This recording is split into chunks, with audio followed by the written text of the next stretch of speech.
Okay, let's start today's discussion. Uh, as we all know that the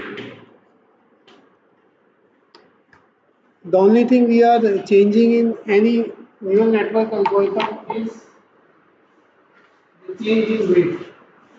कोई भी चीज हम लोग न्यूरल नेटवर्क एल्गोरिथम में चेंज कर रहे होते हैं वो क्या होता है चेंज इन वेट होता है। इसके अलावा आपने देखा होगा कि पूरे एल्गोरिथम में या पूरे न्यूरल नेटवर्क के फ्लो में सिर्फ वेट ही चेंज हो रहा है और वेट को कैसे चेंज कर रहे हैं ये तरीके अलग अलग है। The most basic is weight new is equal to weight old plus change in weight where change in weight may be et ठीक है। एक फॉर्मूला में देखा the most basic then we have the delta rule in delta rule we have alpha et ठीक है। then we have generalized delta rule when we have alpha delta in input where delta is equal to किसके बराबर था derivative of transfer function into error ठीक है। तो हम लोग अच्छा इसकी जब मशीन लर्निंग एल्गोरिथम वालों ने इसको और पॉलिश किया इस चीज को और देखा इन्होंने कहा कि इसको हम ये कह सकते हैं कि द एरर बेसिकली और इस पूरे फॉर्मूले में आप देखिए तो मेन फैक्टर है E is input, alpha is the learning rate, values may be 0 between 1 जो सिंपल डेल्टा के अंदर भी है जो एरर के अंदर है एरर के अंदर हमारे पास सिर्फ ये एरर चीज है जो कंट्रोल करती है मेन चीज ये। तो एरर एस्टिमेशन जैसे आपने कंट्रोल थ्री में पढ़ा होगा कि आपके पास एरर मिनिमाइजेशन के फॉर्मूलाज होते हैं। मीन स्क्वायर एरर याद है mean square error square error का स्क्वायर लेके हम उसको मिनिमाइज करने की कोशिश करते थे याद आ रहा है कंट्रोल थ्री में पढ़ा हुआ होगा।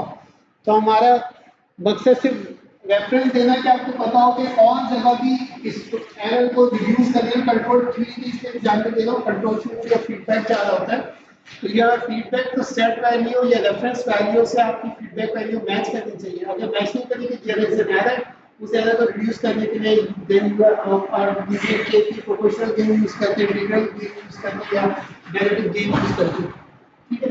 तो यहाँ पे एरर रिड्यूस करने के लिए दो मेथड ये बताए हैं जो दो मोस्ट कॉमनली यूज मेथड्स हैं। एक कहलाता है क्रॉस एंट्रोपी मेथड और दूसरा कहलाता है मीन स्क्वायर एरर मेथड ठीक है। बहुत ही बेसिक से ठीक है। अच्छा इस एरर रिडक्शन को हम लोग बेसिकली कहते हैं कॉस्ट फंक्शन। तो मशीन लर्निंग में इस पूरी टर्म का नाम हम लोग रख देते हैं कि एरर रेट अपडेट में जो हम यूज करेंगे उसके लिए हम करेंगे कॉस्ट फंक्शन यूज करेंगे। In this context the major neural network error is the cost function ठीक है। ये एरर कैलकुलेशन और इसको हम क्या कहेंगे कॉस्ट फंक्शन कहेंगे।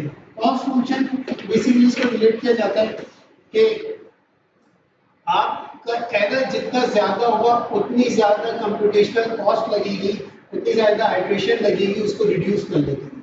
दैट्स व्हाई उसके पीछे इसको कॉस्ट फंक्शन का नाम दिया गया कि वो अगर कॉस्ट फंक्शन कम होगा यानी एरर कम है तो उसको जल्दी रिड्यूस कर देगा। और आप फॉर्मूला देखेंगे वही लिखा हुआ है एरर मीन स्क्वायर एरर लिया हुआ है ठीक है और ये क्रॉस एंट्रोपी है। इसका लॉस फंक्शन या कॉस्ट फंक्शन दोनों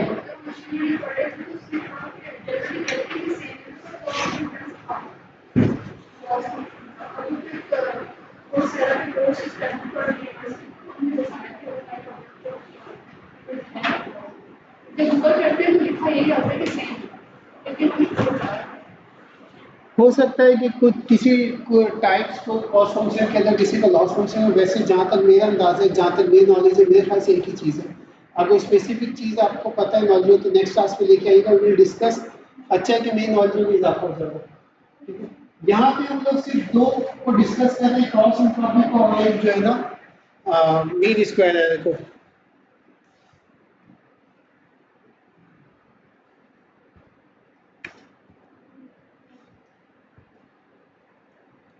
ठीक है। क्रॉस एंट्रोपी तो ये सम ऑफ स्क्वायर एरर का मैंने आपको दे दिया।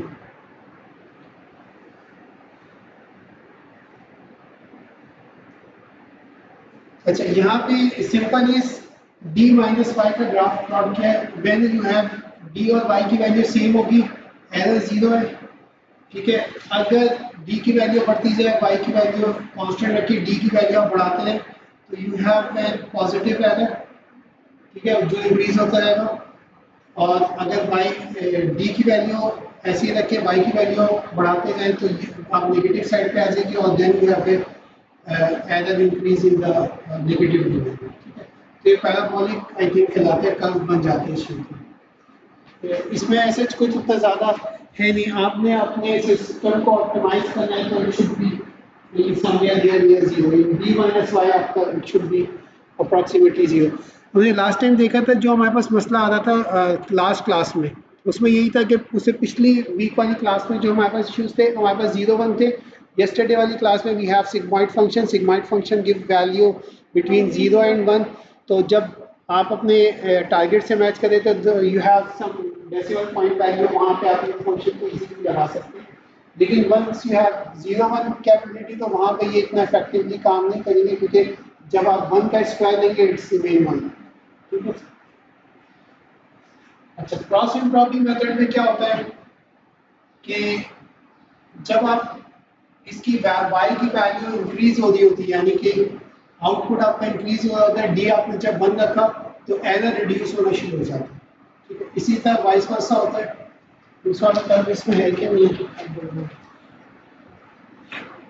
उसमें क्या कहते हैं कि डी की वैल्यू जब 0 है तो आपकी वाई इंक्रीज होता है तो एरर इंक्रीज हो जाता है।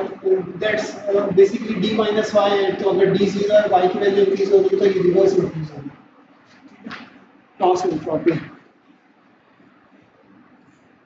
एल्गोरिथम में कोई चेंज नहीं है, एल्गोरिथम रिमेन सेम। ठीक है, ये बैक प्रोपेगेशन का एरर निकाला, डेल्टा निकाल लिया। अब डेल्टा क्या है, वो एरर है आपके पास।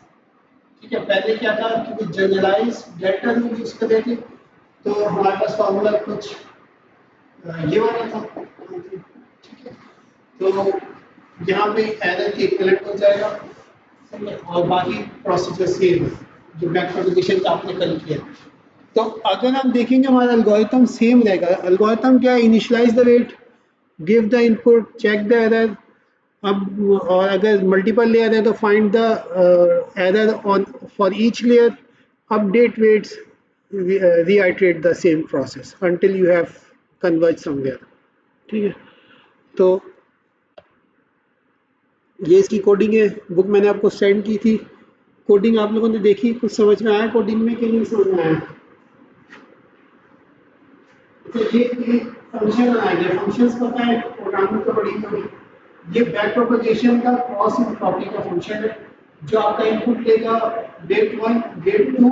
हमने देखा था yesterday we have 2 layers network, तो उसमें W1 for layer 1, W2 for layer 2, X is input, D is the output, desired output of required for the system। Function है। अब ये चीज पूरा जो फंक्शन इनपुट लेगा वो आउटपुट क्या देगा, updated weight. As we know कि एल्गोरिथम में क्या होता है, सिर्फ वेट अपडेट होता है, वेट सी एवरीथिंग है जो हमारे पैरामीटर्स है। अच्छा, 4 इनपुट्स थे। ठीक है, लर्निंग रेट 0.9 रखा है, अल्फा आप 1 रखते। ठीक है, अब ये वाली साइकिल कितनी दफा चलेगी, 4 दफा चलेगी, क्योंकि आपने चारों इनपुट को चेक करना है। पहला इनपुट जो है ना कॉलम वेक्टर होगा वो स्मॉल x में आ गया, पहला डिजायर वैल्यू आ गई 1 1 होगी ना, k1 d1। ठीक है, और फिर इसी तरह d1 किया फर्स्ट लेयर इनटू इनपुट, इसको सिग्मॉइड से पास किया, y1 is the output of first layer, फिर y1 become the input for the second layer. ठीक है, y2 आया सिग्मॉइड से यूज करते हुए, एरर कैलकुलेट किया। एरर को हमने देखा क्रॉस एंट्रोपी में error is equal to delta, हमने एरर डेल्टा में असाइन कर दिया। अब एरर मौजूद है तो एरर को मैं बैक प्रोपेगेट करना है, बैक प्रोपेगेट यानी पिछली लेयर को सेंड करना है। उसके लिए क्या था डेल्टा को उसके वेट ट्रांसपोज से मल्टीप्लाई करना था। ठीक है, ये एरर 1 आ जाएगा। एरर 1 को आप डेरिवेटिव ऑफ ट्रांसफर फंक्शन से पास करेंगे। डेरिवेटिव ऑफ ट्रांसफर फंक्शन हमने डिस्कस किया था y into one minus Y, तो उसमें आपने प्लेस कर दिया, डेल्टा वन आ गया, डेल्टा वन आ गया तो आप पिछली लेयर का आपने चेंज इन रेट निकाल दिया, सॉरी फर्स्ट लेयर का भी चेंज इन रेट निकाल लिया और भी सेकंड लेयर का चेंज इन रेट निकाल लिया और फर्स्ट लेयर और सेकंड लेयर का अपडेट कर दिया। ठीक है, ये 4 दफा होगा कि हर इनपुट के लिए होगा। अगर कोई एरर नहीं होता तो ये अपडेट नहीं होगा क्योंकि change in rate will become 0 because there is no error. ये सारी चीजें होंगी। अच्छा, ये फंक्शन को हमने कॉल किया यहाँ पे, x हमने इनपुट डिफाइन किया जो हमें गिवन था, कल हमने इनपुट भी दिया था 0 0 1 पे, आउटपुट हमें 0 चाहिए था। ठीक है, ये इनपुट्स हैं 4 और ये 4 डिजायर, आउटपुट d की वैल्यू देंगे। वेट 1 रैंडमली इनिशियलाइज हुआ है, वेट 2 भी रैंडमली इनिशियलाइज हुए हैं। ठीक है, 4,3 dimension of layer 1, 4 rows 3 column, second 1 row 4 column. ठीक है, डायमेंशन का क्लियर हो गई आई थिंक, कोई इशू नहीं होगा। और इपॉक्स, अब ये फंक्शन को हम कॉल कर रहे हैं, इस फंक्शन में बार बार अपनी वैल्यूज भेज रहे, रिटर्न में आ रही है, भेज रहे रिटर्न में आ रही है। कितनी दफा? 10,000 टाइम। हमने 10,000 टाइम इस वैल्यू को पास किया एंड पास करने के बाद हमने यहाँ पे ये फंक्शन बनाया और ये फंक्शन क्या करेगा, जो फाइनल W1 W2 आया है उसको चेक करेगा कि वो सही क्लासीफाई कर रहा है कि नहीं कर रहा। Is it clear? कोई कंफ्यूजन यहाँ तक?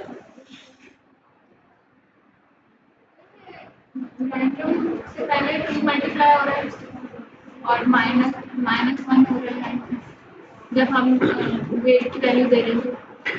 ये इन्होंने रैंडम की वैल्यू आई थिंक बिटवीन 0 और 1 होती है शायद, तो उसको 2 से मल्टीप्लाई करके 1 माइनस किया।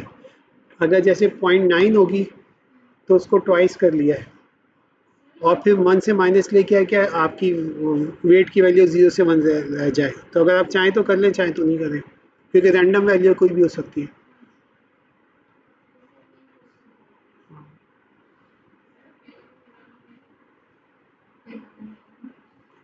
पेपर में वो कल वाला न्यूमेरिकली दे दूं तो बहुत बड़ी बात है, आप लोगों से हो जाए।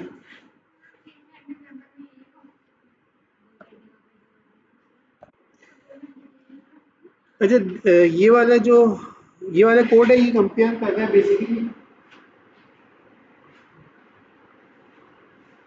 अच्छा, पिछला वाला ये जो अभी करंट कॉलम पिछली स्लाइड पे दिखाया था क्रॉस एंट्रोपी एरर के लिए था, उससे पिछले वाला स्क्वायर एरर का था जो एक्सओर वाला हमने किया था पिछले वीक। ठीक है, तो अब दोनों को पे आपने इनपुट दिए और दोनों पे वेट ट्रेन करने के बाद इसको जो है ना चेक कर दें। 1000 टाइम इन्होंने इनपुट दिया है। अच्छा, इसका एंड क्यों है?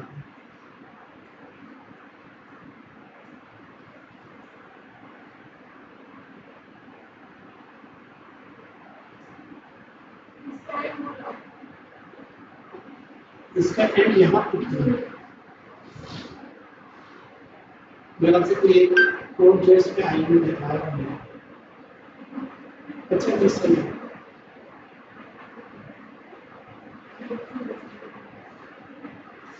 ये वाला कोड रन करेंगे ना तो हर इपॉक में जो इस एरर आ रहा है ना वो भी प्लॉट होगा साथ में, इसलिए जो ES1 और ES2 एस्टिमेट एरर जो आ रहा है ना वो 10 को इनिशियलाइज कराया और इसको यहाँ पे प्रिंट करा दें हर इपॉक के बाद।